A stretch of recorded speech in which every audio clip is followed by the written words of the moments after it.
YouTube, how's everybody doing? It's Cooking checking in again. I hope that you are fine and dandy. So today we're doing another one of those videos that well, should come out of nowhere. Not the usual content for this channel, and I've come out camping. I'm staying in a tent this evening, my Fjallraven Abisko Shape 2, which is allegedly a 2-man tent, but well, I'm sure you know.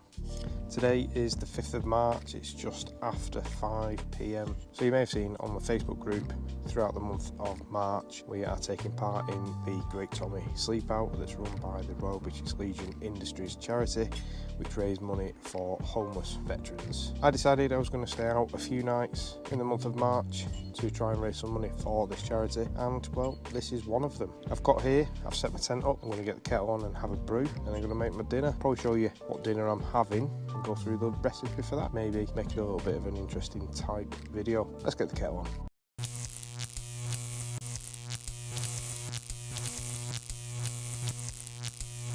I've not had to hike far from the car park where I've parked my car. It's just a cheeky little fun night out. It's nothing too taxing, but I have cheated a little bit.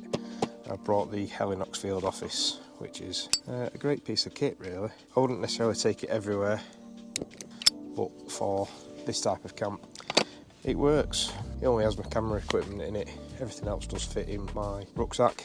Just one bag if you like, one bag plus another bag maybe. Ordinarily I wouldn't have a coffee this late, I'd have tea maybe, but I haven't brought any tea bags, and of course coffee is life, so we're having coffee. You see the sun starting to set on the far side of the hill over there. I'll show you that in a minute. I think I might be able to set a bit of a time lapse maybe. Not forecast it to be freezing this evening. Down to 2 degrees, I think is the current thing. The actual temperature, I don't know what the real feel and all that malarkey it's going to be like, but we'll find out, won't we? In fact, I can probably tell you at the end of the video, as I use a little Govee thermometer in my tent. I've had it for a while. Connects to your phone wirelessly, so you can check the temperatures, the lowest, the highs, does the dew point and the humidity as well, which is real handy. I am of course using the Trangia again, the co-op version. Cheating maybe, some of you may see it as that, using the gas burner instead of meths. I do like the meths, but gas is a little bit quicker, although I've not got it on high. I'm in no rush at the moment, so I'm happy with where it's at. I say in no rush, I can see a little bit of steam coming up, so we might not be far off. I think we've got it about to rolling boil there. Again, just enough coffee to wet the grounds, give it a swirl, fill it up and flip. Dash of milk, put the lid on, and we'll enjoy the brew and the view. So I thought I'd show you around a little bit. Obviously that's the sun that is going down. Set up a camera on that gate post to get a bit of a time lapse going. Sun's in my face, it's quite bright, but importantly you want to see a tent and set up. Maybe it's proof that I'm actually in a tent and camping and not just, well, I don't know where else I would be and why I was pretending that I'm camping, I suppose. There's the Fjallraven Abisko Shape 2 even. It's a good little tent.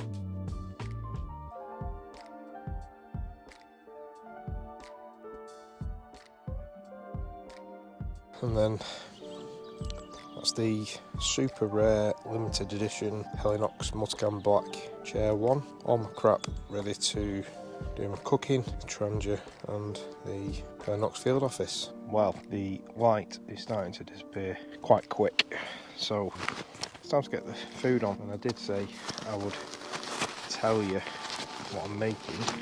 So for tonight's evening meal, I'm doing a chickpea and spinach curry with some naan bread. Vital ingredient in the chickpea and spinach curry is spinach. would you believe? Sometimes I make it with chorizo or pancetta just to throw a bit of meat in there, but I'm not doing that today. We have a small medium onion, small tin, chopped tomatoes, like a lucky dip, a carton of chickpeas, because it's another vital ingredient in a chickpea and spinach curry. A couple of naan breads. Unfortunately, the last time I made this on camp, I found some mini naan breads that were tiny. They fit perfectly in the Trangia pan. They're going to have to be in sections, I think. You did see, picked up 2 little containers out of there as well. So this red one has the lazy garlic, the lazy ginger, tomato puree and some chilli, the lazy chilli stuff. It's a lazy pot essentially. That's quite a good thing. It's wet mix. This little pot is made by that Joy or whatever it is, Joie. It's not the best for this type of stuff, but it works. And then this other pot, well, this is a little bit more in depth as to what goes in this pot. We've got cumin, we've got garam masala, we've got mustard seeds, we've got Nigella seeds, ground fenugreek and a little bit of cinnamon, Tumeric and some cayenne pepper. I think that's everything. I'll put the recipe down below anyway, so you'll get what I've got in here in a written form where I won't have forgot things. First thing to do is to chop that onion. So I have this sort of GSI chopping board, quite a nice little one, lightweight, small, but in this corner we've got a carrot and in this corner we've got a chicken. So if you're bothered about you sanitising your areas, I know that this side only ever cooks veg. And then this is my kitchen pouch, and in here I have the best camp kitchen knife, folding camp kitchen knife maybe, but it's the Firebox Stoves folding chef's knife. I have done a separate video on this, which I'll link wherever it is in the top corner so you can have a look at that. I'm only going to slice these, I don't need to dice them really. A little bit of a chunk won't be an issue. Ordinarily, if I was doing the pancetta or the sausage, I would fry the pancetta with the onions first, but I'm not going to do that. I'm going to use the Trangia bowl. I'm just going to fry the onions a little bit in that bowl. So the Trangia I'm using is the 27 series, and I have one of the 1 litre pots, and I'm just going to use a little bit of this fry light oil in the pan just to fry the onions off. Of course, we'll light the stove using the co-op zipper.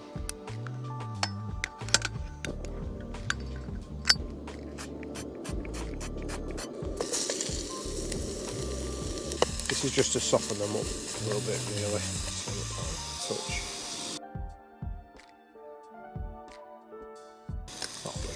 So the last time I made this curry, I used this famous set as well, that's white wood. Fortunately, the curry, because of the Tumeric, does stain the woodwork a little bit, which is a bit annoying. I used the Trangia teaspoon as well, and that's still got a hint to it. Anyway, this is getting where we need to add the tomatoes. Now, I brought one with a ring pull. Make sure that you've got a ring pull, or you have a can. The next thing to do is open your chickpeas and drain the water off. Now, of course, you can rip it if you've got a Swiss Army knife with scissors on. You can use that as well. Once you have drained all the water out of the chickpeas, just pull the chickpeas in, and we need to just stir it all in a little bit. I think that chickpea pot might be a little bit bigger than the last one that I used, but not to worry. So now we need to add the proper flavours. So first off, I'm going to add this, which is the ginger, garlic, chilli and tomato puree. Hopefully it'll just come out. And before we give it a stir, we can add this lovely spice mix. As soon as this starts to get a little bit of heat through it, it smells amazing.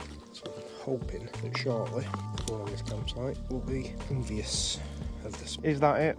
Sort of. I haven't got the Tundra lid for this yet. However, you don't necessarily need it because the frying pan will do, but it does create a bit of a vacuum, so just try and leave a bit of a gap. Keeps the heat in, but it's also going to provide us with something else. I'm going to put a little bit of oil in there in a little bit, do my naan breads. So the curry's been going for about 10 minutes. Just going to give it another stir, and then I'm going to start introducing the spinach. So I bought a big bag of pre-washed spinach. I halved it. Normally I use about 120-140 grams of spinach, and that's mainly because that's the size that it comes in Tesco's. Well, I didn't buy it from Tesco, so it was a bigger bag. Just shove some in. Might be a bit too much there, but it wilts when it gets warm, so try and mix it in a little bit and then just put your lid back on. It's spilling it everywhere. and then add some more in. Just keep repeating that process. So the curry is going really good, but what we need to do now is cut these in half so they fit in the frying pan, and then cheeky little secret is to put a little bit of water. It's not a secret, it tells you to do it on the instructions, but nobody ever does it. Put a little bit of water on, fluff some up, a bit of oil in the frying pan, and you'll get a really good naan bread. Let's do that.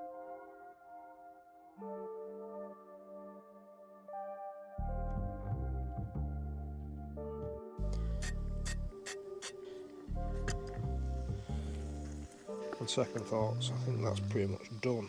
So, hot, hot, hot.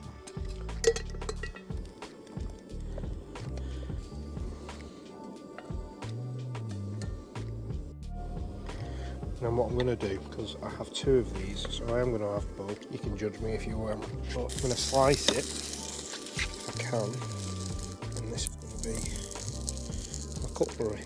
Basically, flip them over, and I can take them off the heat. Ooh.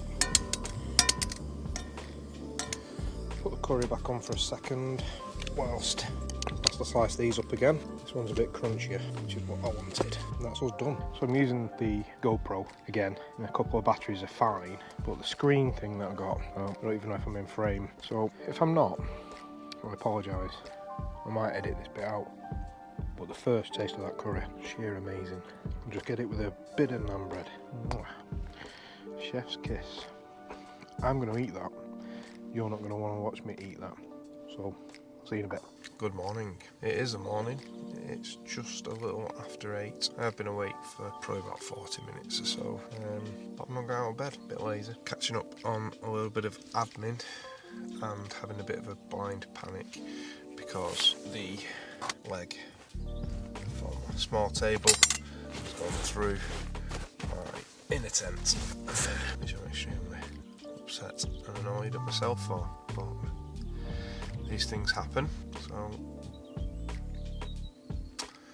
yeah, it got down to 0 last night. It wasn't too cold. There was a couple of points where I did get cold, not too bad. I'm still playing with this top quilt. It's probably a little bit too early to be using this. The comfort rating, I think, is minus. No, I think the comfort's 0. Extreme's -6. So it speaks volumes. I was comfy, but I've got a little bit chilly on my back. But I have I've got a foil blanket on the floor. I've got my Thermarest type mat and a thermal mat underneath that as well. So I've got everything on the floor. Just I probably picked the wrong sleeping bag setup. Really, I didn't die, so that's a positive. What did die was the GoPro. The GoPro is a piece of shit. I've decided.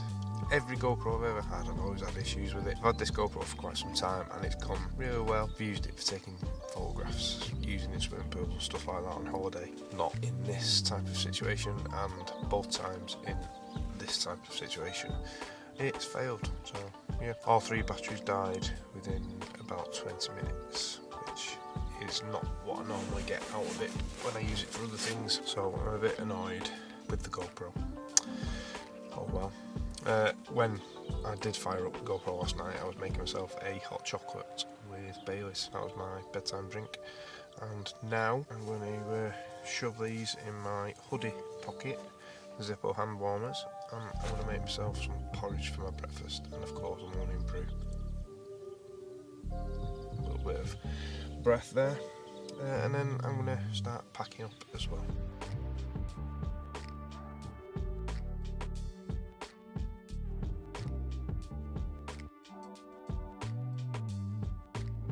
See the discoloured primer spatula there acting as a spurtle. It is thickening up nicely there. I think it's pretty much done. You can see it getting thicker, a little bit of a bubble there as well. I'll turn the heat off and it's time to add this in, golden syrup.